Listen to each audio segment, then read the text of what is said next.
Welcome, everyone. Thanks for joining our party. Woo! It's amazing to see all of you here today. Wow. It's like it's a sea of hair. Yeah. Oh. And who are you? Sorry. Hi, my name's Dustin Campbell. I am a software engineer on various C# things, a C# language team, C# tooling, cross-platform experiences, all sorts of stuff. And you are? I am Mads Torgersen. I am a PM on the C#, F#, and VB team. And I'm involved with the evolution of C# as a language. So those are the things we're here to talk to you about. Once again this year, we are happy to report that C# has a future. And we'll try to put some detail on that. So this year, because I'm a PM, they actually said, "Why can you please not go near the keyboard this year?" So actually, Dustin will be doing all the typing. I actually insisted. As an engineer, I will not have a program manager typing for me. Yeah. I tried doing a pull request once, and that sort of kind of did it for me. It wasn't in Markdown, so we didn't make it through. Right. So let's see. There's probably a clicker up here. Right here. Is it okay? It's got two buttons. Is the that green okay? one's the one you want. I could probably do. OK. So every year, Stack Overflow, our friends there, they do a developer survey. They ask people, what do you use? What do you like? In the technology realm, that is. So I wanted to give an update on that, what it looks like this year. And once again this year, we're happy to see that C# is pretty high on their list of the top 10 of most popular technologies, as in most used. OK, so C# is pretty high up there. There are a few above us. There probably remain a few above us. I usually argue one of them is not necessarily a programming language. But, and some of them are languages you use together with others and so on. But no excuses. Hey, it's good to be number 4. That's really good. One thing that I really like to see that's C# there is that there's also a list of most loved technologies, the technologies that people use that they would like to continue to use. Okay, so and C# is on there too. So just being on both of those lists is kind of an honor for us. There's 3 languages that are, by the way, if you contrast, it's C#, it's TypeScript, and it's Python. So that's pretty good for us. All 3 are well supported in Visual Studio, for instance. That's a good thing. So we kind of want to keep it that way, keep C# very highly used, but also very highly loved. So hopefully the things you see today that we're thinking about, that we already put out very recently in C# 7.0, and that we're thinking about for coming versions of C#, they will reinforce the love. It's certainly sent to you with love. So hopefully. I'm feeling love in this room right now. Yeah, right? Yeah, I wasn't getting that, but now I am, yeah. Yeah. So we also want to touch a little bit on sort of the landscape, the context that C# is in. We have 3 .NET programming languages that we as Microsoft are heavily engaged in. There are others out there, but these are sort of the ones that we really push from our team's side. And I want to touch just a little on the state of the world there and how we think about those languages going forward. C#, obviously, used by millions of people today, and in a very, very wide range of different domains. We're actually somewhat flabbergasted to see the range of domains that people use C# for. And so it's a language that needs to satisfy many different styles of programming, many different constraints that you have in your domain. And accordingly, our strategy for C# really is to keep aggressively evolving it so that it will be a satisfying experience, a language that you would want to pick up for your next project. Right? We want to keep it relevant as not just something that, well, we started there, so I guess we've got to stay there, but a language that people would pick up in this vast array of domains. Again, game development, low-level development, enterprise, lots of mobile development, and so on. Like so many different scenarios that it's strong in all of them. So we really have a duty here to keep C# rather relevant in all of those. Visual Basic, used by hundreds of thousands of people. It's still a very, very popular language. It's declining a little bit, but not precipitously. And the set of VB developers is sort of by and large, there are very many exceptions, but by and large more homogeneous than the set of C# developers in terms of the domains that they address. We're talking a lot of line of business applications, a lot of applications built by people who aren't primarily computer scientists or professional developers, but building things for the business, starting out with VB as self-taught and stuff like that.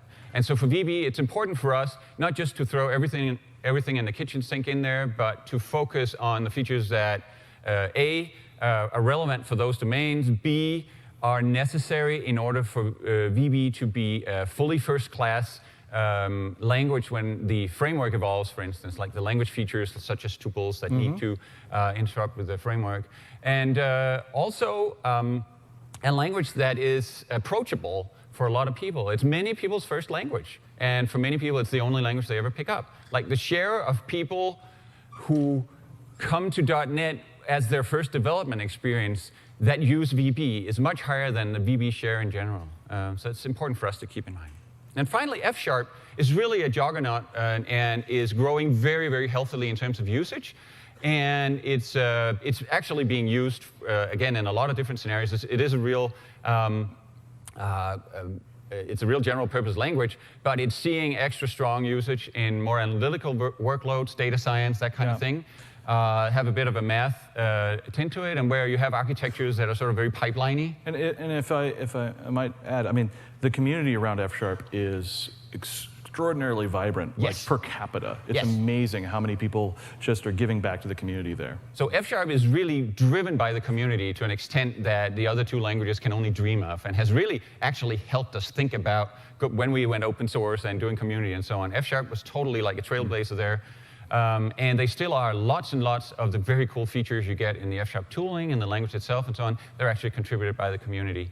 And our role with F# is to help provide the infrastructure so that the community is able to provide all these different contributions, and also remove any barriers there are to adoption, such as, well, the tooling isn't as good as for C# and VB. Well, let's go and do the work to remove that barrier and make the tooling great. It's interesting. When Kevin Ransom from the F# team, whenever he comes to stand up, he's like, "What'd you do yesterday?" "Well, I merged 8 PRs." "Yeah." "Did you write any code?" No, I just merged PRs. Yeah, he spends all day just merging pull requests from community. We're not kidding. He really is. So F# really great there, and we are expecting lots of great stuff from F# in the years to come. But we're here to talk about C#. So let's talk about the road ahead for C#. We already just released C# 7.0. As quickly as you can, please get into a position where you can use it if they won't let you at work, like do it at home or whatever.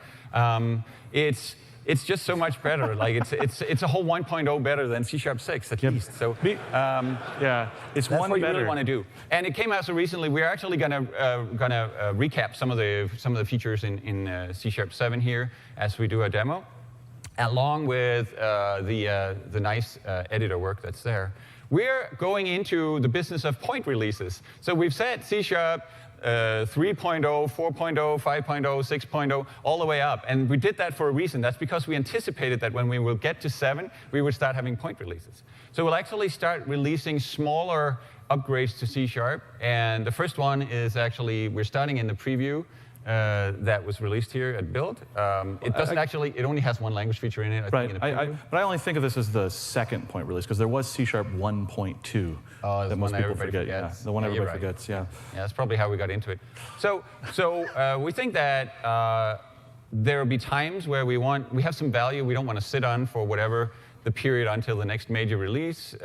Some stories that need a little fleshing out and so on. We want to feel free to just release a point version of C#. Sometimes there are scenarios that we want to align with in the framework, for instance, that need a little language kind of magic sprinkle on top, and we want to feel free to do that. So we're starting doing point releases, starting with this update 3 that you got a preview of today. There's only one language feature in the preview, but we have more of them working and yet more of them coming, and we're going to touch on that again in the demo. Yes, so there are going to be plenty of demos of this. Then we're thinking there's a C# 7.2, and please bear in mind that these are milestones, and the feature sets for them are intentions. Like, we just want tags to talk about our intentions. Right. You can go on GitHub and see us talk in terms of these releases. It's not a promise to you. You can't sue us if we don't do those features. Don't go planning engineering schedules around these features being there exactly on a certain date. But Makes us feel bad. Yeah, instead of just waffling about it all the time, we just said, let's put some tags on it and be clear about our intentions. And then as all plans change, our plans change too. As we find out something's too hard or doesn't actually really make sense after all or whatever. That happens surprisingly often.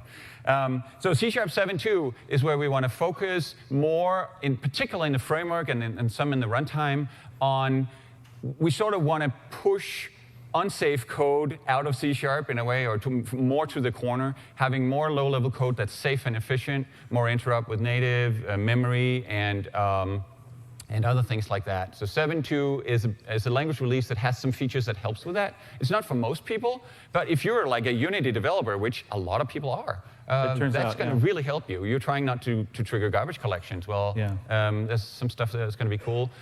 People who are building the lower layers of ASP.NET, Kestrel, SignalR, all that stuff, they're going to build a more robust, more efficient foundation for everyone else to target. And so we think it's worth it, even though there may be some language features that aren't for everyone. Right. I mean, typically, unsafe is kind of supposed to be kind of an escape hatch when you need to go do these extra things. And now they're kind of becoming fundamentally important for various scenarios, right? Yeah. So it makes sense for us to go and do managed ways of doing those things.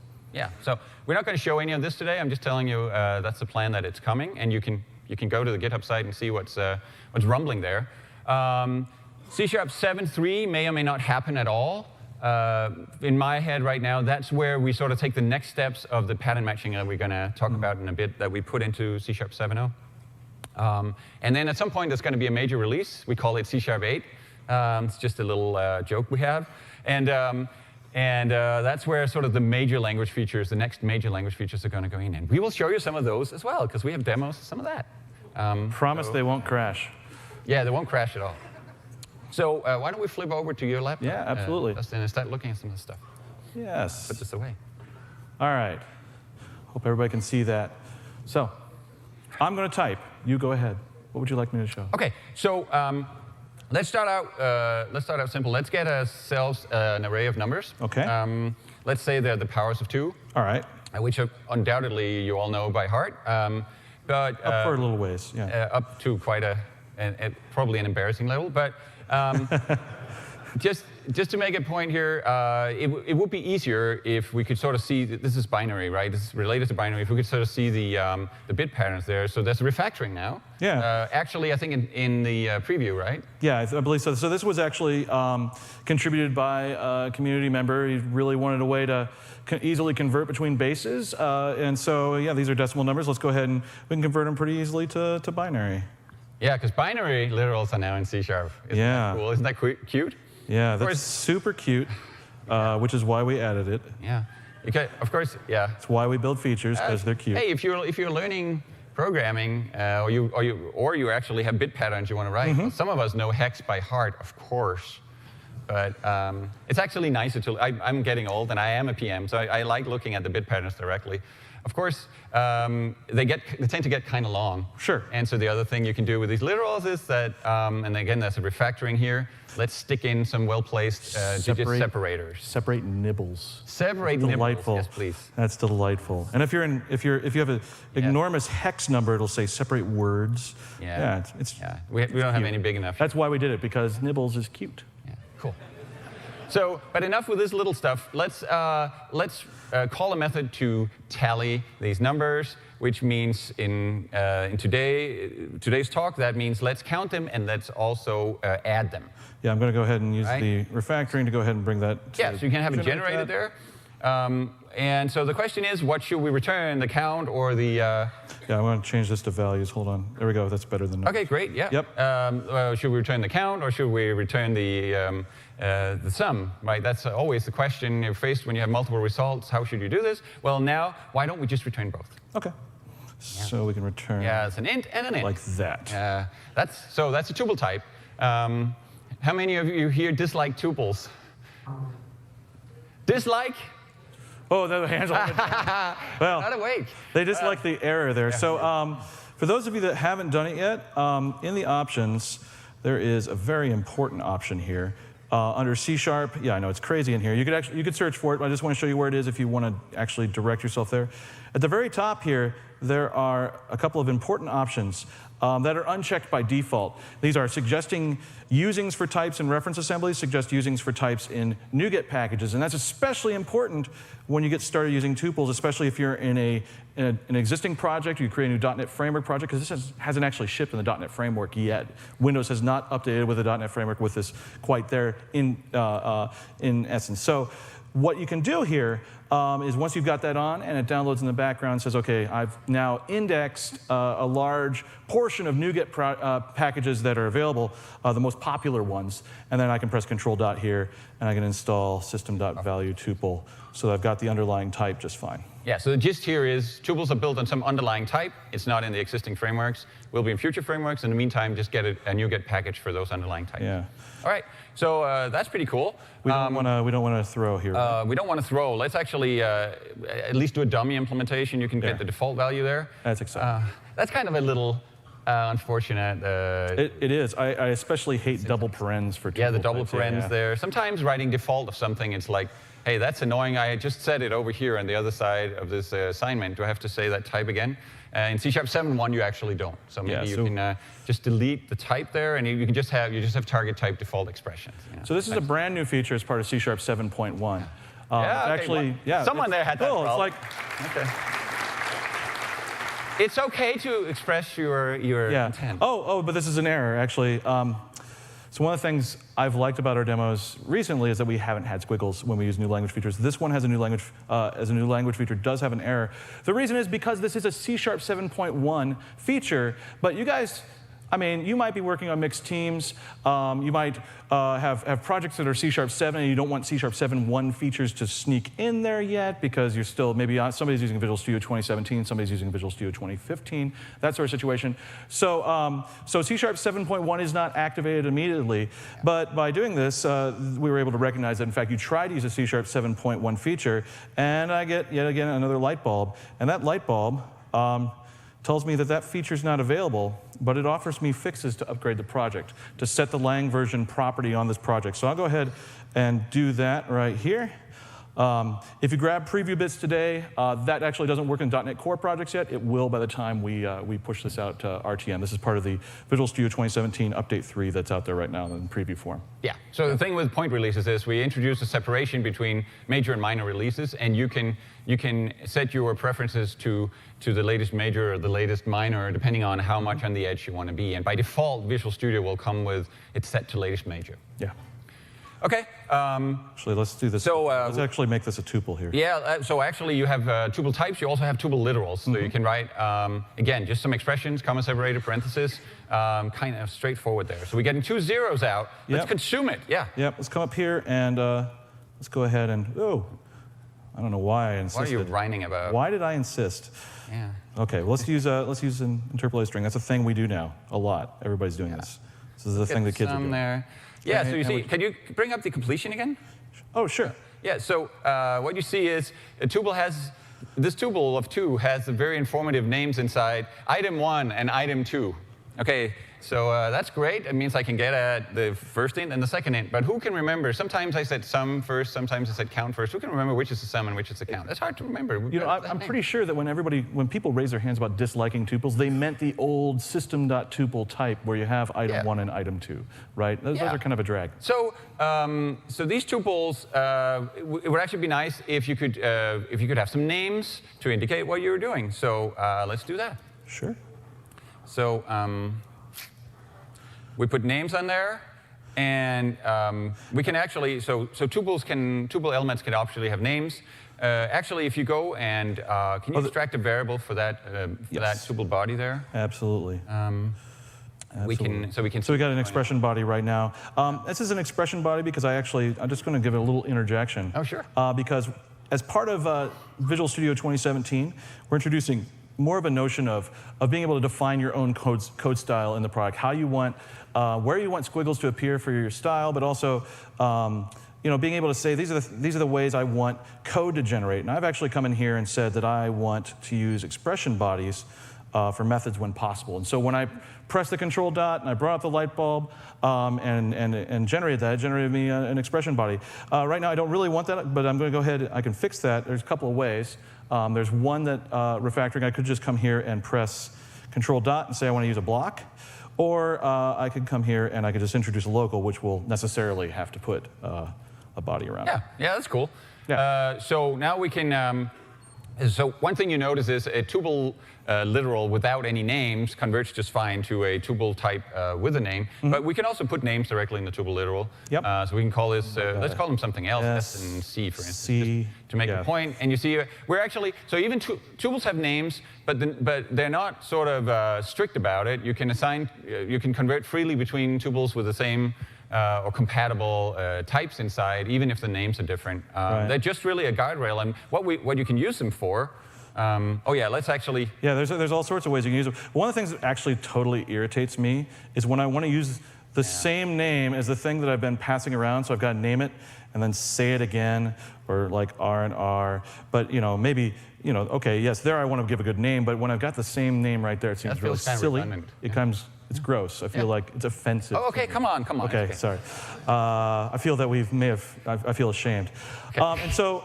well, deal with it, man. I will deal with it. As part of C# 7.1, not in the bits you have today, because software engineering is a real thing, and we have the same problems as everybody else. And we forgot when the snap date was, and so we were ready to check in the date afterwards. But it'll be in the next one, okay? And that is that we will infer member names for tuples from variables or from names that are passed in, so variables or fields that are passed to it. If you hover on the T so I can hover and we can see that it actually does have the name values, it does have the name R, and those are inferred. So this is part of C# 7.1. Again, we're taking a feature and making it better. Yeah. Okay. Yeah. Now I do want to consume. I want to see on the consumption side what these names are good for. So you see the t.item1 is actually still legal. Yeah. Those underlying names are still there, but there's a suggestion up there. There's smudge. that little smudge. Yeah. That's what Hunter was calling that, the smudge. The smudge. Yeah. Can you see I don't think it's marketing approved, but yeah. Can you see what the smudge is trying to tell us? Yeah. So the smudge is trying to tell us that we should use the explicitly provided tuple name there. Yeah. So because it's coming out of the method as the return type, it says, hey, I should be able to use some right here. Yeah.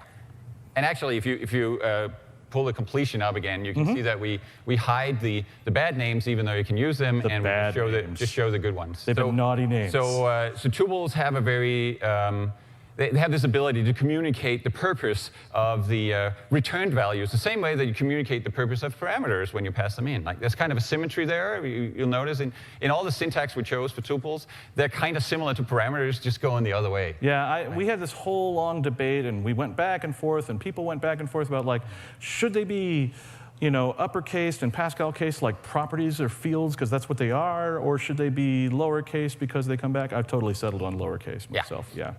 Okay, so that's really good. What do we want to do next? We should implement tally. What's that? I think we should implement tally. Oh yeah, we haven't actually. It doesn't actually do anything. No, it doesn't do anything. Oh, that's a good idea. Okay, cool. It might be fine for a PM demo, but it's just, Yeah, I thought we were.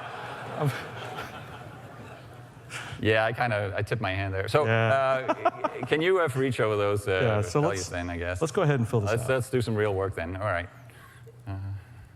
Much as I loops. This is what we do all day. Yeah, loops. Okay, so we can actually go and we have that R, that return tuple. We can use it as an accumulator, right? We can, we can update it every time around, creating a new tuple literal with the sum of the existing value from it and the count. And the B that come in, and the count gets updated by 1. You can't plus there. You have to plus 1. Do I? Yeah, I do. I prefer that you do. Okay. But I think you kind of gave something away there a little bit. That's kind of fun. Okay, so first of all, let's observe here. So people might be concerned, oh, he's creating a new tuple. Is he allocating? Is this bad for performance? And it's not, because that underlying type that we talked about, that tuples are implemented with, it's actually a struct. So unlike system.tuple that you may have used to solve your multiple results problem in the past, these are value types. They are not allocated. They're just like chunks that get copied on assignment. all right? Just chunks of memory. If you, Right. So no allocation was harmed during this But actually, the heap was not harmed. So what's funny is that actually not only are they structs, but they are actually mutable structs. That's true. And I may have accidentally shown that. Yeah, and that's the thing. So actually, you can mutate the elements. So maybe you can do this instead by incrementing the S and the C with proper values. Absolutely. Why are you doing it in an assignment? I don't know. Why is it an assignment? That's because that's what's on the demo sheet you gave me. Yeah. No, it was not. Yeah, so I could write it like this. I could totally write all of this. I'm going to put it up on the web. I could totally write this, right? You have C++ in your code there. You need a semicolon. You're F sharper. Oh, it's okay. And I'm putting. You could totally do this with mutation because tuples are mutable. Okay, so mutable structs. It's actually even worse. People will go like, oh, mutable structs isn't that bad? Didn't you tell us for like 10, 15 years that mutable structs are bad? Well, they're bad because of things that can happen when you have function members that mutate. You have mutating function members on there, like methods or properties, and you call them on read-only structs, and they end up happening on a copy, and people don't realize they have a bug and they don't mutate.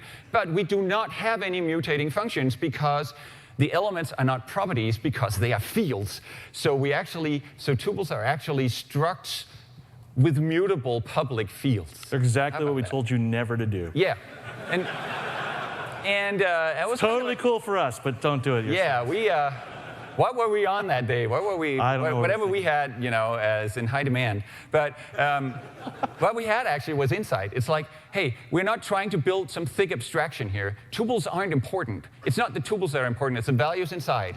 We just want a few variables. And so we did the simplest thing possible, which is to just offer up those variables, mutable fields, and that it totally does the job. Yeah. So there. Let's see. What do we want to do next?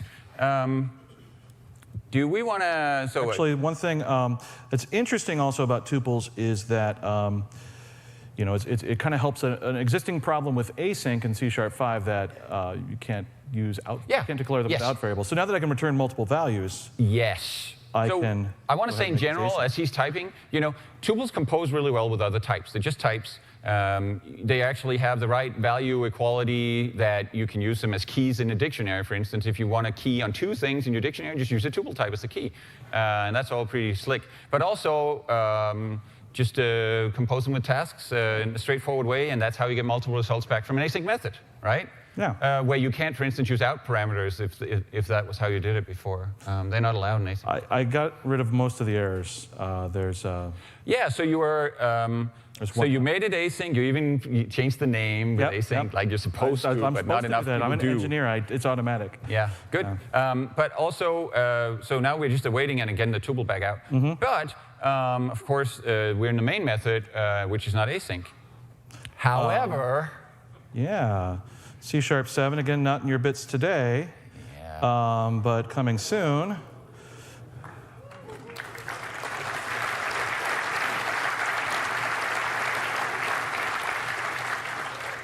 Again, remember that our intention with C#.1 is really just to kind of, add a couple of extra features that really enhance existing ones. And so this is one that enhances async. It's been missing for a couple of releases. So. Yeah, to be honest, 7.1 was like, hey, we got to learn how to do this point release stuff. Let's take some really easy ones on the top of the list and put them in. Ask for. Don't have any connection to each other. But async main is great. Like, it's funny because I don't know that many people actually write console apps that are async and ship them. There's probably some, but it's not really. It's just I'm sitting down to learn async. Well, let me start out by, how do I actually start out? How do I get something async to start with as I'm doing my first console app where I'm trying to investigate it? So now just main methods can return task and task of int as well as void and int.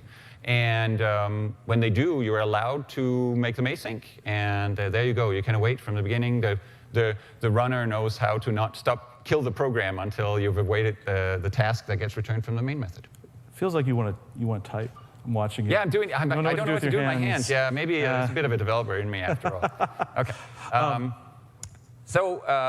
Let's back out of the async stuff again. I think, did we cover everything in async? There's a couple more things. There's a couple more nuggets. I mean, there's C#7, we added the value task, for example. Oh, that's right. Yeah. So you don't have to return tasks anymore. You can build your own. and the async state machine thingy in the compiler will pick it up. It's probably like, it's kind of hard to do, right? But we built a few for you that, for instance, value task there.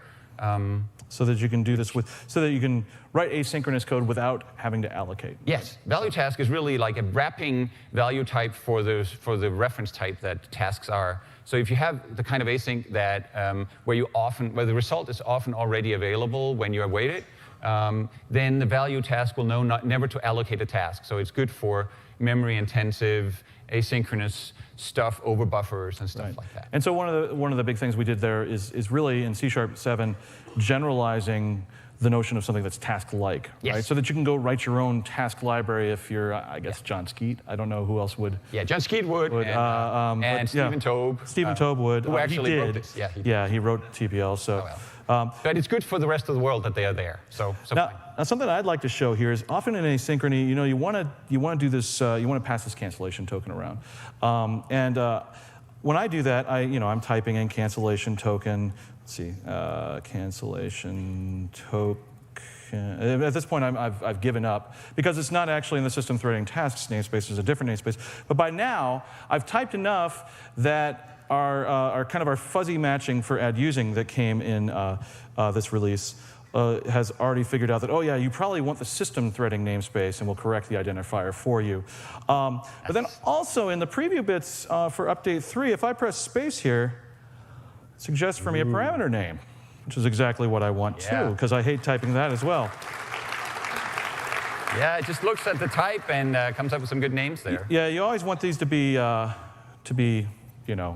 optional, because it's optional. Sometimes you might want cancellation, not always the case, but sometimes. But of course, this is where the new default expressions really shine. Now you can do that thing again. That's much nicer. Great, okay. Cool. All right, now we can back out. Now we're done with I don't have any other stuff to show. Let's take the async stuff away again. All right, undo. Because otherwise things won't work. The fascinating process of making sure Visual Studio's undo stack continues working. Yeah.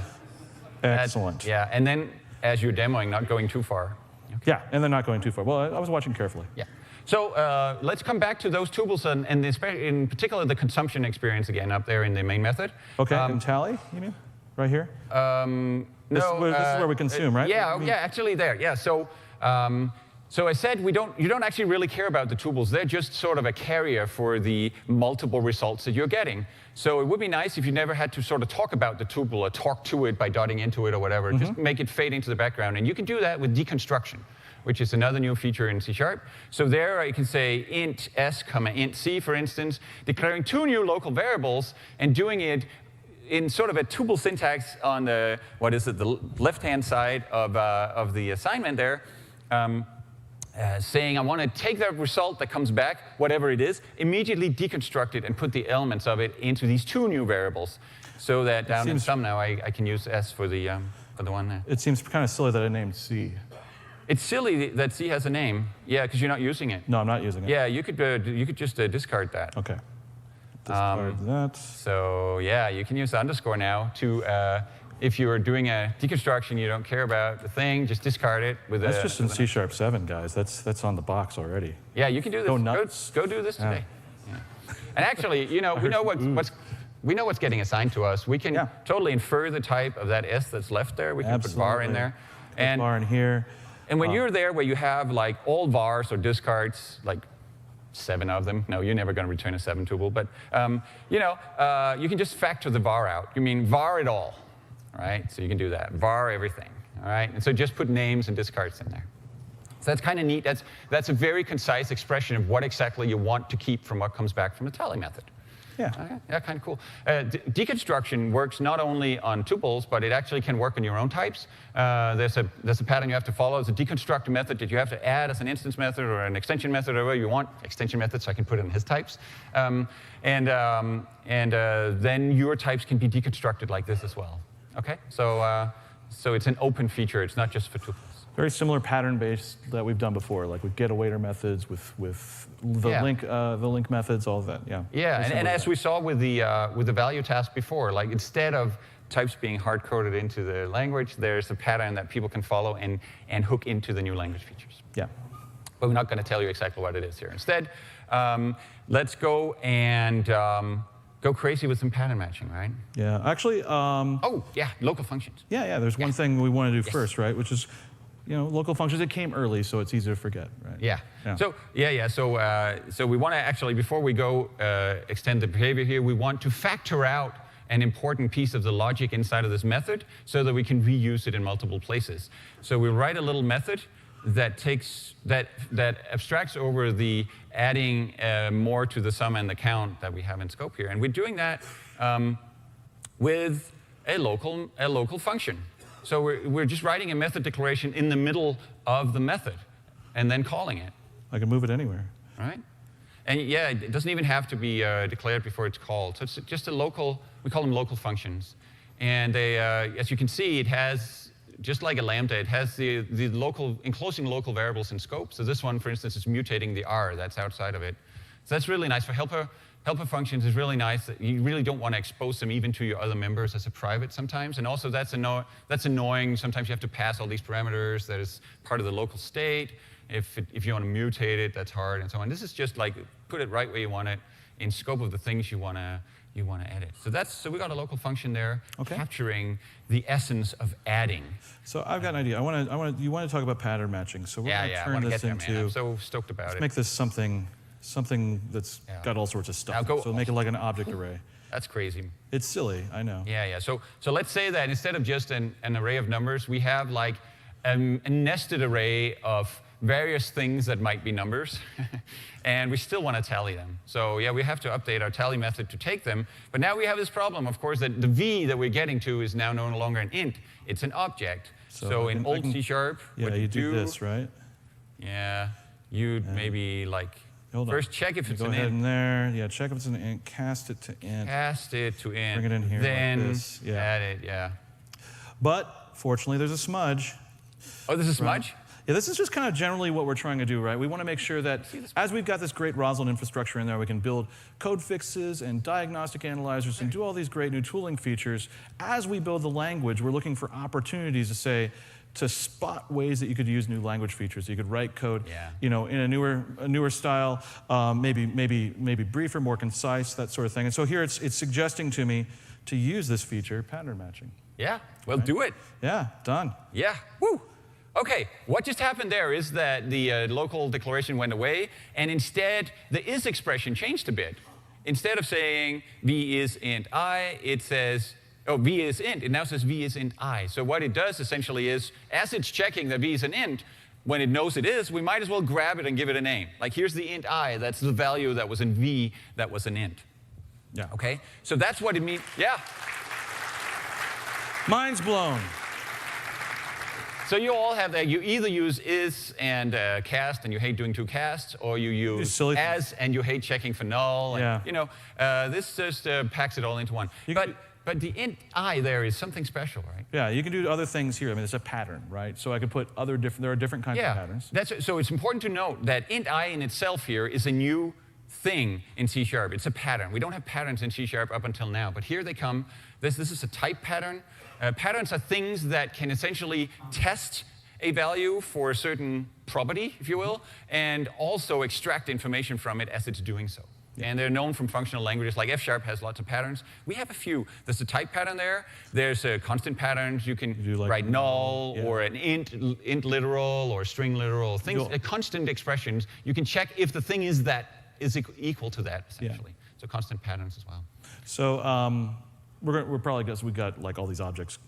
We've got all sorts of values up there. We're gonna have to do like a big bunch of else ifs. Yeah. So first, I wanted to change it back, by the way. Oh, sure. Yeah. To int I there. Offended you. Yeah, we could do this with else ifs and a lot of is expressions. But since we're checking v all the time, it's like everything's about v here. Why don't we just switch on v? Okay. Switching on an object, which was not something I could do. Yeah, you couldn't switch on anything that wasn't like a primitive or a string before, but now you can switch on whatever you want. And your cases can have patterns in them, right? What you didn't know, what we actually didn't know, was those cases that you had all through C# 1 to 6 were actually pattern-based switches on constant patterns. We just didn't know it at the time. But we tried it, and it was just, yeah, but now that's what they are. Like, constant patterns are just a special case here of of course, cases are on patterns. So you can say case int I. If the thing is an int, give it the name I, and in the body of that case, you can use I. Just like we saw before with the if.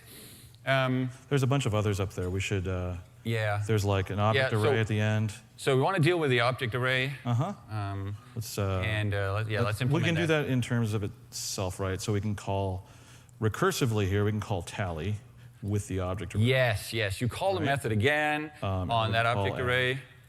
You get something out, you add it to what we have here. All right, recursively going in. It seems the engineer in me says that's inefficient, that I should be checking the length. I shouldn't be calling off to members if it turns out that there's nothing in there. Yeah, right? Good So idea. I only want to check when length is greater than 0. That's cool. Yeah, of course, cases have conditions, right? They have Boolean conditions and the stuff you got. You might not want to go here now. Of course, now we still have those empty object arrays. The empty ones we just need to check, but I don't know. But we can use a discard. Yeah, I don't because we don't actually care about it. We just want to say skip that one. All right. Cool. There's also the case that somebody might pass in null, right? We want that. Oh, yeah. We want to skip those as well, don't we? We can use a default. Like we do need a nothing default. We handle. Yeah, let's throw an exception. If the thing that comes in can't possibly be interpreted as a number, let's throw an exception. So one thing you notice here is that it didn't used to be the case that switch statements were order dependent, but they are now actually. Actually, they always were. It never mattered. So there's no breaking change here. We could always put this anywhere. Yeah, the default always is executed last. Well, sort of anywhere. But you should put it last. I want to put it right here. Is that cool? But it's like, oh come on. So it's like with with catching exceptions, right? You execute them in order. The first one that fits, you grab. And so there's sort of just when you see, oh, this is an object array. Let's try this one. Then you try the condition. It didn't work. You go on to the next one, and it gets caught there. So now order matters in switch statements now. It's worth noting. There's one other type here we aren't checking for. That's the string. I'm passing in 42. Yeah. Because that's like important number. How are we going to deal with that one? Well, we're going to have to, again, it's going to be a pattern thing, right? So we can say case string s. We're going to have to We can try parse it. Sure. Okay. Yeah, in a when clause. Try parse s. This takes an out parameter. So I have to do something like this, right? Yeah. What kind of stinks about that is, and so I can do it down here. Yeah, say we're going to add I, and well, I haven't declared I, so IntelliSense is fighting me. Ugh, it's misery. Oh, because hold on, and I'll finish this.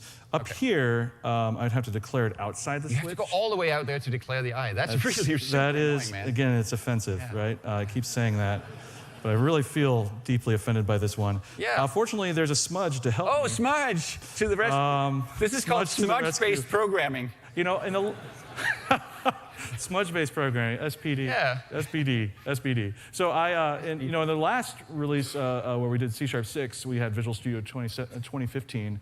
I wrote an extension called C# Essentials that had a whole bunch of code fixes and analyzers for dealing with new language features. We just jammed them all in the product, right? So those are in here now, and then we've added more. So this smudge, in fact, lets you know that you can use the new outvar feature. Outvar. Out variables. Right, so I can say inline this variable declaration, and it goes all the way down into there. And it puts a variable declaration right in the out argument there. And so the we're great declaring thing, a new variable? Yeah. One of the other things that's interesting about this is that before, I'm gonna go back, and it might not have been obvious, but this actually bumped up against one of those rules in the C# language around switch that everybody kind of hates, but it's like a major breaking change to do anything about, so we're never gonna. But the fact that right here, this I conflicts with that, right? So there's a squiggle.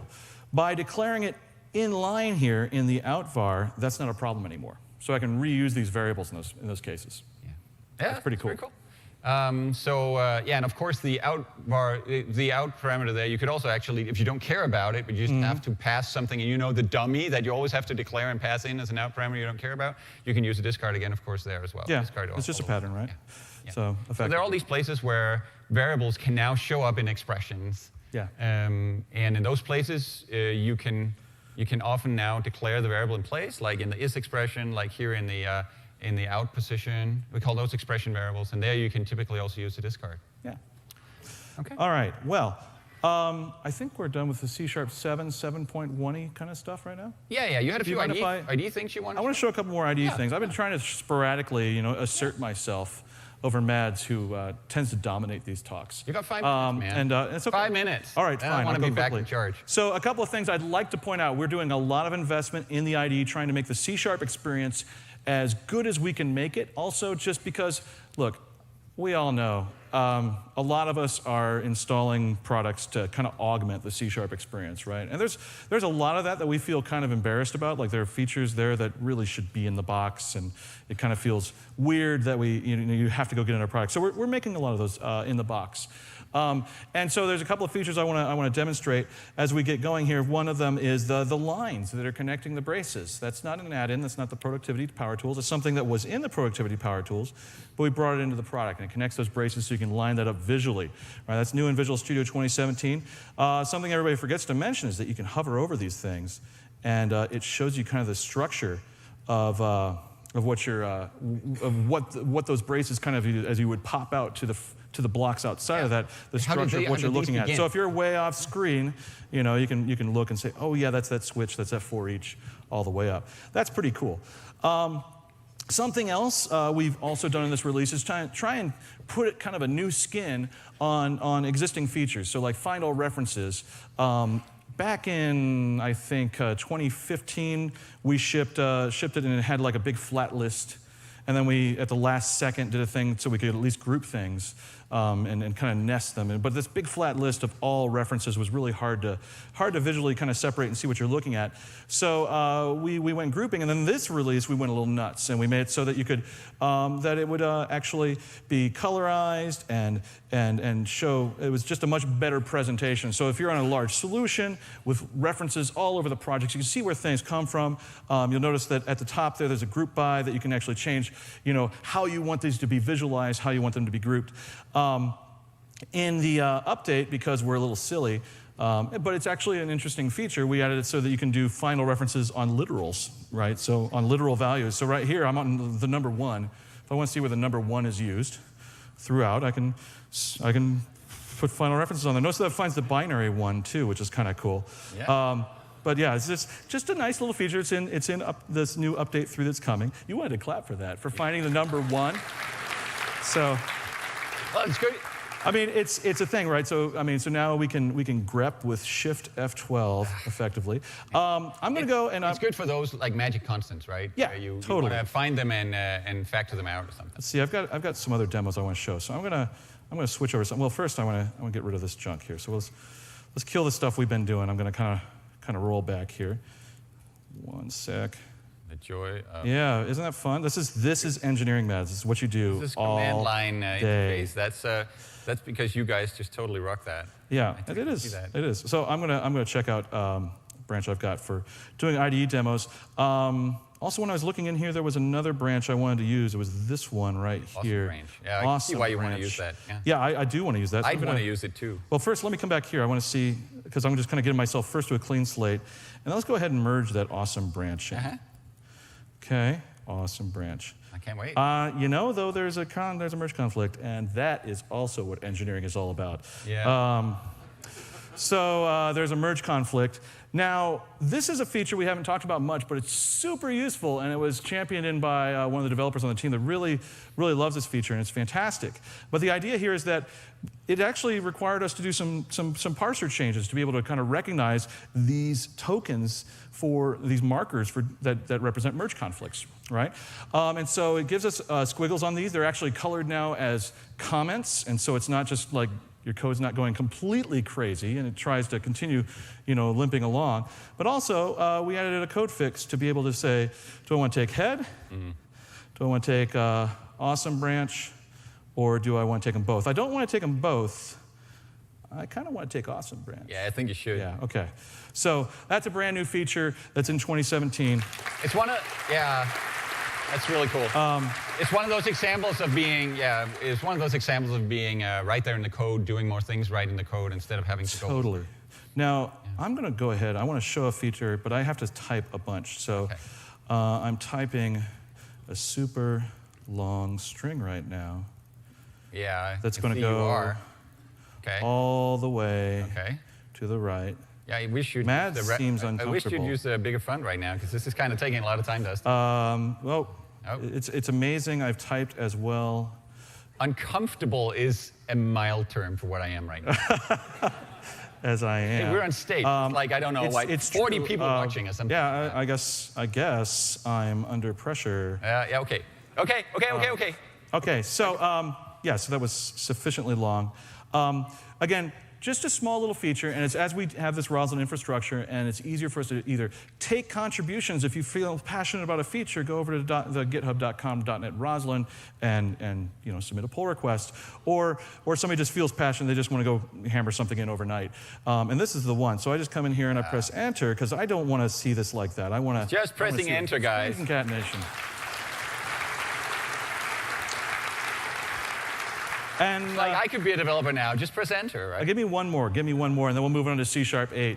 So, I'm going to declare a type here. I am actually, because I'm a big geek, and I'm not as comfortable with normal money. I spend it immediately. But this is something I'm super comfortable with, right? And so I'm going to declare a value to be able to do this. RPG? Is that a developer thing? No, that's a nerd thing. Talk to me afterwards. I'll get you to turn your nerd card back in. In this form of money, we have platinum.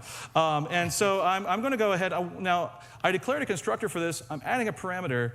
And some of those nice little features that you tend to use other tools to do or help to do or write snippets for, again, we're putting them in the box. So pressing Control Dot here will now allow me to create and initialize a property for that immediately. And so I can go very quick, right, filling this guy out.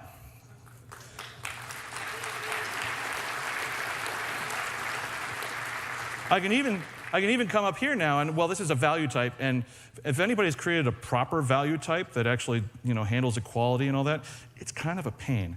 So I'll come up here and I'll use some helpers for that, generating equals and get hash code, allowing me to pick the members I want. I want them all, and I come down here and it's look at that hash code implementation.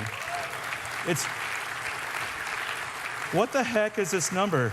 It looks totally crazy. It looks random. Yeah. I'm going to introduce a constant for all occurrences, because that is silly. That is magic. But it's also there was one. If I convert it to binary, it doesn't look like it's actually all that random. Oh, wow! Look at that. That's kind of amusing. It wasn't that random after all. It's got. Can you put some separators in there? Oh yeah, sure. Separate the nibbles. Yeah, look at that. It's 10, 10, 10, 10, 10, 10. It's not that random. It was not. I don't know what this number is. Whoever wrote this used hex. I feel that we might need hex A right there. I'm not sure this passed code review. Okay, so that's enough IDE stuff. Yep. Okay. Let's talk about what they're actually here for. They've been waiting like 55 minutes. Yeah, now we have 7.5 minutes left to talk about next major release of C#, affectionately known as C#8. Yeah. We have a few prototypes of features we are hoping to put into C#8, and we want to show them to you. Yeah. What do you want to do first? Hold on, I gotta get out of here. It's dev work. I'm sorry. Oh, okay. Just go ahead and dev while we're doing a talk. So I think we want to talk about default interface implementations. Is that one that you're pulling up? In a sec. Yeah, that's one, because I just want to lead in the right feature that you're going to show. Actually. So the thing here is, interfaces sometimes, sometimes it's just a thing that the way that everybody implements an interface method. Also, more importantly, evolving interfaces is really hard, right? You can't if you add a new member to an interface, you're breaking everyone who's already implementing it.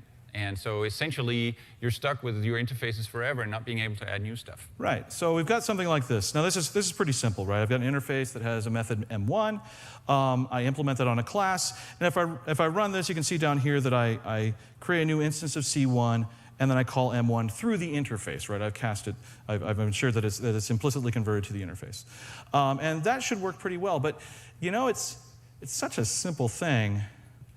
What if I could do this? Yeah, just implement it on the interface. Right, and so then I can press F10, which will build and start debugging and let me step in.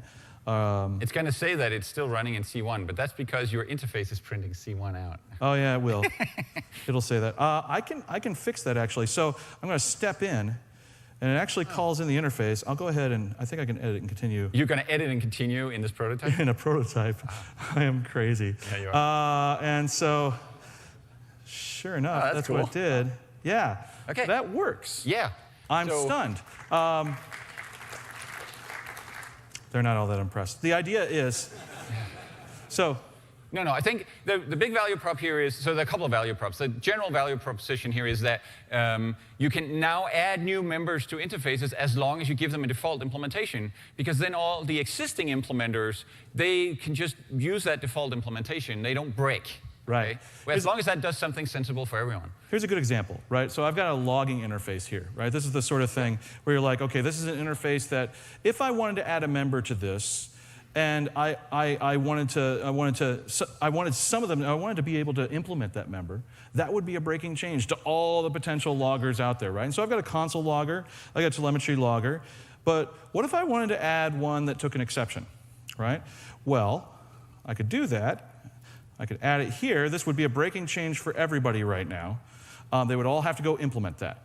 Okay? And you say, well, you could do this with an extension method. Sure. Yeah, you see the red squiggles Right? show up. The red squiggles there, yeah. So you actually see it showing up. Yeah. But if I go and add a body for it, and I can do this by calling the log that I have here already, and we can just pass toString and give it kind of a default implementation, we're good. Now again, this is something I can do with extension methods today. But the thing I can't do with extension methods is to have specialization on one or more of the implementers if they want to. This becomes something that's a little bit more optional. Go ahead and implement this without having to do something like add an iLogger to interface or something like that. So I could come down here and say void log error, or it's just log, right? That's what I call it? Yeah, with an exception. And now this is the one that will get called if the instance happens to be this. And so this is where it becomes much more interesting than doing an extension method, because then I might want to say, well, capture crash dump and send message because it's my telemetry logger, for example. So this is the main value prop, or a big value prop, not the main one, but a big one. So while you go queue up the nullable thing, one thing to note is, so other languages already have this feature. Java has it, Swift has it, and funnily enough, those two languages are the languages in which the APIs on Android and iOS are exposed, and so we like to wrap those for Xamarin. And right now we can't faithfully wrap APIs that make use of this feature, that have default implementations in their interfaces. And so very concretely, this is going to go and solve that problem, make it much nicer to wrap APIs that are actually from other languages originally, and have a smooth, nice interface on the C# side or on the .NET side for Xamarin. Okay, the last one. This is actually, I have two shortcuts on my desktop. I have one that says medium hot VS Bits. This is super hot VS Bits, okay? Yeah, blazing hot. Blazing hot. I could not change the icon to have the little flame, but that's, sorry about that. But the idea here is I've got a database that I'm loading some text from, right? And I just want to count lines with, in that text with the character X, okay? Use the correct variable name, solves all problems. But it doesn't actually solve the problem. There's actually a warning right there. And that warning says there might be a possible null reference argument for the parameter text. What's that about? What is that about? What's happening here is my load text method has said, hey, the thing that comes back here, it's possible that this could be null. If I hover over it, you'll see in fact that it's defined as string ? Okay, meaning I can annotate and say, this is something that could possibly be null. And so now I have a possible null reference because this also does not say it can be null. So I can come down here and I can declare this reference type as nullable, saying, now I accept null here. Yeah, essentially you have a choice. Yeah, you do have a choice. It's going to help you deal with your null reference exceptions and compile time. I could also do this. You can choose to either check for null first, and the compiler will say, all right, we know it's not null. You're free to pass it along. Wrong way. Or there we go. You're doing it there, right? Yeah, I can do it that way. Actually, so there's a flow analysis here saying he checked that thing was not null. We will allow it to be passed as not null. Yeah. Instead of introducing some new way of checking for null in the language, we just recognize the ones you're using. Now down here, I'm going to get a null dereference right here saying this is possibly null. So we could come in and say, well, if text equals null, then we'll do that special case of just return 0 because we know they haven't found any. So this is a way that we can help you as you're writing code to not write so many of those darned bugs. Yeah, so the core of that feature is giving you syntax to express your intent. Is this thing supposed to be null? Well, in that case, protect it against being dereferenced until somebody checked that it isn't. All right? Is it not supposed to be null? Well, in that case, protect you from putting null in it or from leaving null in it as a default value or in a field or whatever. Yeah. So that's the idea of the feature. Give you annotations that you can put in your code, give you warnings when you don't act according to those annotations. Yeah. And that's so we call them nullable reference types. Not non-nullable reference types? Yeah, well, it's sort of the rest of the reference types. Then you can sort of think of as non-nullable. Okay, I had a triple negative there. Not non-nullable. Not non-nullable. No. Okay. Yeah. Okay. We're down to the wire. Yeah. Can you flip back to slides quickly? Those were Time is super officially secret, up, guys. so if you're on the live stream, bye-bye. I just want to mention super quickly another few features we're thinking about for C# 8. So there's the next step of async, which is essentially dealing with streams of events or data that are essentially asynchronous, allowing you to for each over those and have like your await nice code like you have with await on single values today. Also, sometimes your disposal needs to be async. Well, maybe we have an async disposable that using recognizes and will await the dispose to finish. We have extension methods since C# 3.0. Maybe we have some way of doing extension other things, including properties, all kinds of static members, operators maybe, constructors. Can we generalize to extension everything? That'd be really cool. And it's very frequently asked. Also, Dustin had a type before that was very value-based. All the defaults of C# in essence are wrong for when you want to have immutable value-like types. Well, what if there was a syntax where you could just have that be the default, like records in other languages, and that would just generate all that equals and get hash code and deconstructors and constructors and whatnot from that very simple thing you wrote up there. So those are some things that we are thinking about as we're going forward. Here's some resources. You can take a quick picture and go, for instance, engage with a language design process on GitHub if you want to, and throw in your 2 cents. Yeah, and just one word, I also want to mention that what we put up there is C# 8. That article you're about to go write that says all that's in C# 8. Yeah, maybe. Might be wrong. It might be totally wrong, yeah, so just beware. This is intention. Yeah, the intention is these are the things we're talking about and working on right now that would go into a bigger release. And now our intention is to wrap up here. Yes. And if you want to talk more, we're going to head down to the booth, the C# Visual and Visual Basic and F# booth that's hidden somewhere in the corner in the expo. If you don't catch us there, we're on Twitter, so is Roslyn. And so thank you very much for coming. Thanks for sitting nicely, and see you next time. Thank you.